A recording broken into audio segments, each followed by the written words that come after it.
بسم اللہ الرحمن الرحیم۔ اللہ تبارک و تعالیٰ کے نام پاکیزہ نام سے آغاز کرتے ہیں جو بہت مہربان نہایت رحم والا ہے۔ الحمدللہ بخاری شریف کے درس کا سلسلہ جاری و ساری ہے، اور ابھی آپ کو معلوم ہے کہ ہم کتاب الوضو بیان کر رہے ہیں، اور امام بخاری رحمۃ اللہ علیہ نے جو وضو سے متعلقہ احادیث کریمہ جمع فرمائی ہیں وہ آپ کی خدمت میں پیش کی جا رہی ہیں، لیکن ہر حدیث میں کوئی نہ کوئی وضو کے علاوہ بھی ایسا پہلو نکل آتا ہے کہ جس پر تفصیلی کلام کرنا انتہائی مناسب ہوتا ہے، اور اس سے بھی بے شمار ہمیں معلومات حاصل ہو جاتی ہیں۔ تو ابھی جو چل رہا ہے وہ ہمارا باب چل رہا تھا 38واں کہ باب مسح الرأس کلہ، یعنی پورے سر کا مسح کرنا۔ اللہ تبارک و تعالیٰ نے قرآن عظیم میں، امام بخاری نقل کرتے ہیں کہ اللہ تعالیٰ نے قرآن عظیم میں فرمایا کہ وَامْسَحُوا بِرُؤُوسِكُمْ، کہ تم اپنے سروں کا مسح کرو۔ اب دیکھیں اللہ تبارک و تعالیٰ نے قرآن عظیم میں مسح کا حکم جو دیا کہ سروں کا مسح کرو، لیکن کتنے سر کا مسح کرو یہ واضح نہیں بیان فرمایا، تو گویا کہ یہ ایک مجمل حکم ہے۔ ایسی کوئی بھی آیت کہ جس میں کسی شے کا تذکرہ تو ہو لیکن اس کی حد بندی قائم نہ کی گئی ہو کہ کتنی مقدار میں کتنے ایریا کو کور کرنا ہے، کتنی دفعہ کرنا ہے وغیرہ وغیرہ، تو اسے پھر مجمل کہتے ہیں۔ اور جو یہ مجمل یعنی جو تفصیل کے ساتھ نہ ہو وہ مجمل ہے۔ اس کے مقابلے میں مفصل آتا ہے جس کو تفصیل سے بیان کر دیا گیا۔ اس لیے ہم بچوں کو یاد کراتے ہیں ایمان مفصل اور ایمان مجمل، جس میں ہماری ایمانیات کا تذکرہ تھوڑا سا تفصیل کے ساتھ ہے اسے ایمان مفصل کہہ دیتے ہیں، اور جس میں مختصر سا ہے اسے ایمان مجمل کہا جاتا ہے۔ تو قرآن عظیم میں جب کوئی آیت مجمل ذکر کی جائے، اس میں مکمل طور پہ وضاحت نہ ہو، تو پھر یہ فقہاء اسلام کا کام ہوتا ہے کہ وہ دیگر اس سے متعلقہ آیات کو دیکھتے ہیں کہ شاید کوئی اس کی تفصیل بننے کی صلاحیت رکھتی ہو، اس مجمل کے اجمال کو اختصار کو ختم کر دے۔ اگر آیت نہیں ملتی تو پھر احادیث کریمہ کی طرف آتے ہیں اور کسی حدیث سے اس کا اجمال دور کرنے کی کوشش کرتے ہیں۔ اگر وہ بھی نہیں ملتی تو پھر صحابہ کرام کے اقوال دیکھتے ہیں، اور پھر وہ بھی نہ ملے بالفرض، ویسے تو ہوتا نہیں ہے، کہیں نہ کہیں وضاحت ہو چکی ہوتی ہے، لیکن اگر بالفرض کسی آیت میں کسی جہت سے اجمال موجود ہو تو پھر بعد کے جو تابعین ہیں، تبع تابعین ہیں یا مجتہدین ہیں وہ اس اجمال کو ختم کرتے ہیں۔ تو اس لیے یہاں پر چونکہ اللہ تعالیٰ نے وَامْسَحُوا بِرُؤُوسِكُمْ فرمایا، تو مختلف علماء کرام نے اپنے اپنے طور پر اپنی اپنی دلیلوں سے اس اجمال کو ختم کرنے کی کوشش فرمائی۔ امام اعظم ابو حنیفہ رضی اللہ تعالی عنہ کے نزدیک چوتھائی سر کا مسح کرنا لازم ہے، کیونکہ یہاں سے مسح کی فرضیت تو ثابت ہو رہی ہے کہ اللہ تعالیٰ نے فرمایا کہ اپنے سروں کا مسح کرو، اور جب اللہ تعالیٰ کسی شے کا حکم دے دے تو وہ ہم پر فرض ہوتی ہے، لیکن کتنے سر کا مسح کریں یہ معین نہیں کیا گیا۔ لہٰذا پھر امام اعظم ابو حنیفہ رضی اللہ تعالی عنہ نے احادیث کریمہ پر غور کیا، اور کچھ حدیثوں کو بنیاد بنا کر آپ نے چوتھائی سر کے مسح کو فرض قرار دیا ہے۔ تو یہ آگے انشاءاللہ میں بیان کرتا ہوں۔ یہ بیچ میں ایک حدیث بھی تھی، حدیث نمبر 185، یہ میں بیان کر چکا تھا کہ حضرت عبداللہ بن زید رضی اللہ تعالی عنہ کہتے ہیں، اور وہ عمر بن یحییٰ کے دادا ہیں، کہ کیا آپ مجھے دکھا سکتے ہیں کہ کس طرح رسول اللہ صلی اللہ علیہ وسلم وضو کیا کرتے تھے؟ یعنی ایک شخص نے آپ سے پوچھا کہ کس طرح وضو کرتے تھے، آپ مجھے دکھا سکتے ہیں؟ تو عبداللہ بن زید نے فرمایا کہ ہاں۔ پھر انہوں نے پانی منگوایا اور اپنے دونوں ہاتھوں پر ڈالا، پھر ان کو 2 مرتبہ دھویا، پھر 3 مرتبہ کلی کی، اور 3 بار ناک میں پانی ڈالا، پھر 3 مرتبہ چہرے کو دھویا، پھر اپنے دونوں ہاتھوں کو 2 مرتبہ کوہنیوں تک دھویا، پھر دونوں ہاتھوں سے اپنے سر کا مسح کیا، سر کے اگلے حصے سے مسح شروع کیا، پھر دونوں ہاتھ گدی تک لے جا کر واپس وہیں لائے جہاں سے مسح شروع کیا تھا، پھر آپ نے اپنے دونوں پیروں کو دھویا۔ تو اس حدیث سے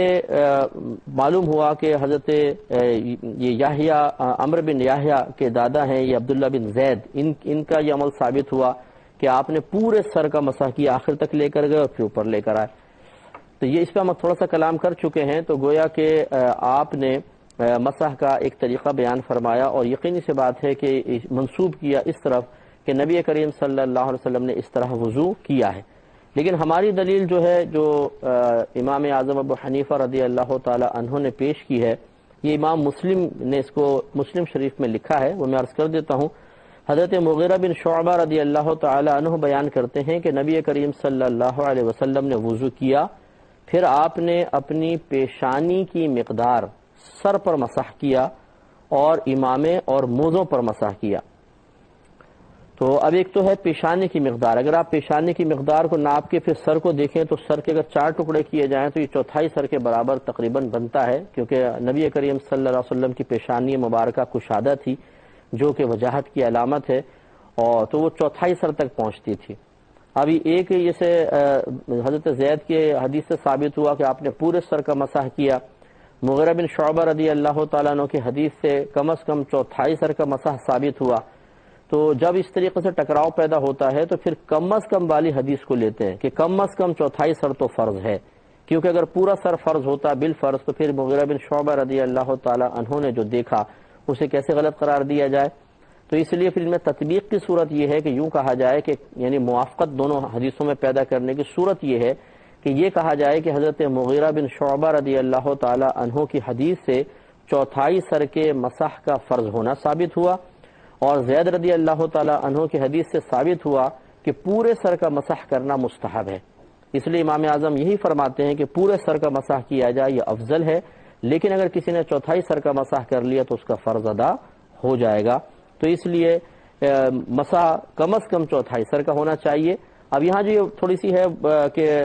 آپ کہتے ہیں کہ نبی کریم صلی اللہ علیہ وسلم نے اپنی پیشانی کی مقدار سر پر مسح کیا اور امامے اور موزوں پر مسح کیا۔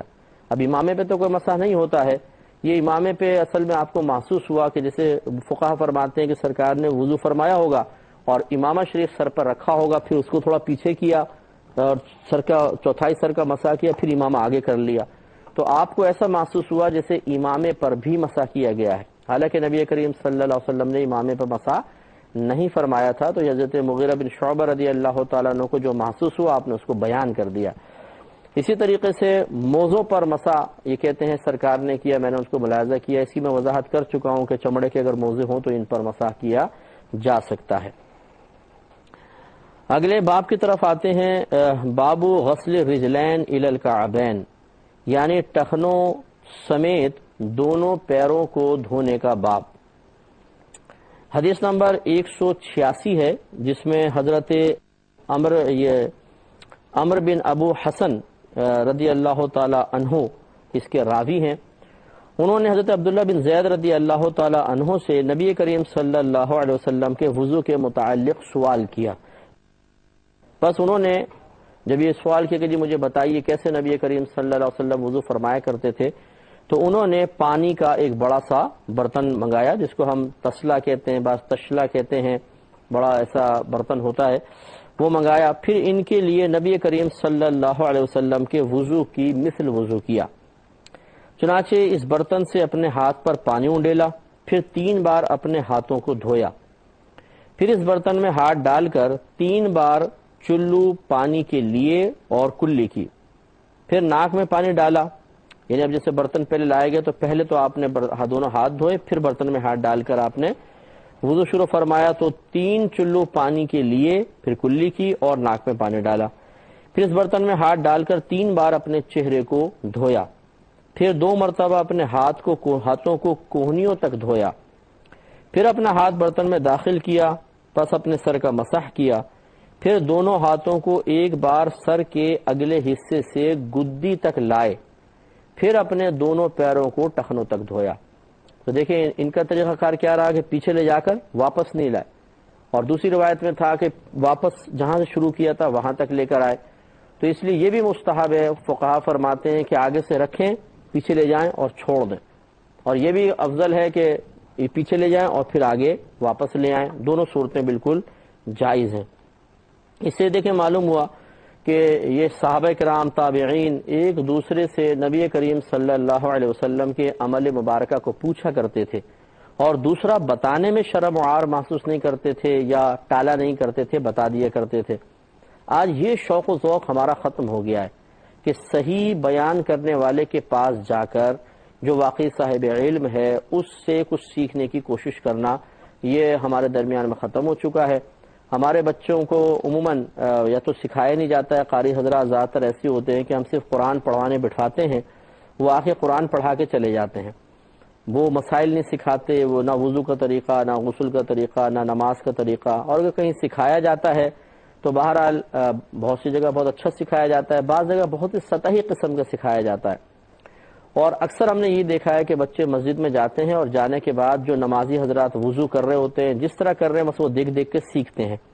اب وہ صحیح کر رہے ہیں تو صحیح سیکھ لیا، غلط کر رہے ہیں تو غلط سیکھ لیا۔ اور ہمارے جو بڑے ہیں عمر کے لوگ جو باقاعدہ نمازی بھی ہیں یا ایسی بہنیں جو گھر میں ہیں، بس یہ کس طرح سیکھتے ہیں، یہ بھی ایک بڑا عجیب و غریب معاملہ ہے کہ یہ اپنے سے بڑوں کو دیکھ کر سیکھ لیتے ہیں اور بعض اوقات اس میں بہت غلطیاں رہ جاتی ہیں۔ لہذا کوشش یہی کرنی چاہیے کہ کسی اچھے مستند عالم دین سے وضو سیکھ لیا جائے، یا کوئی اچھی فقہ کتاب ہو جس پہ وضو کا طریقہ پورا لکھا ہے، اس طریقے کو اچھی طرح پڑھ کر پھر اپنے طریقے کا محاسبہ کیا جائے کہ کیا ہم صحیح وضو کر رہے ہیں کہ نہیں کر رہے ہیں۔ اور اس سیکھنے میں کوئی شرم و عار محسوس نہ کریں کہ آپ کسی سے مسئلہ پوچھتے ہوئے جھجک محسوس کریں کہ یار میں وضو کے مسئلے پوچھوں گا تو یہ بولیں گے آپ کو ابھی تک وضو کرنا نہیں آتا، آپ کو ابھی تک نماز پڑھنی نہیں آتی۔ اس شرم و جھجک میں بعض اوقات ہم کسی سے سوال نہیں کرتے ہیں اور اپنی غلطی پر قائم رہتے ہیں، تو غلطی پر قائم رہنا کوئی کمال نہیں ہے،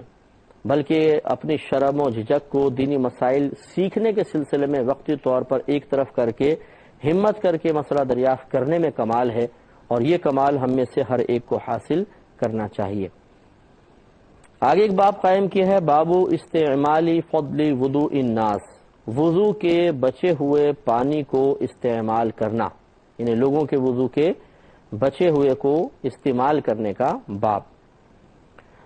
اس میں ایک حدیث لے کر آئے ہیں، 187 نمبر حدیث پاک ہے۔ اس میں حضرت الحکم نے حدیث بیان کی، انہوں نے کہا کہ میں نے حضرت ابو جحیفہ رضی اللہ تعالی عنہ کو یہ بیان کرتے ہوئے سنا کہ نبی کریم صلی اللہ علیہ وسلم ایک دوپہر کو ہمارے پاس تشریف لائے، پھر آپ کے پاس وضو کا پانی لایا گیا تو آپ نے وضو کیا، لوگ آپ کے وضو کے بچے ہوئے پانی کو لینے لگے، پھر اس پانی کو اپنے اوپر ملتے، پھر نبی کریم صلی اللہ علیہ وسلم نے ظہر کی 2 رکعت نماز پڑھی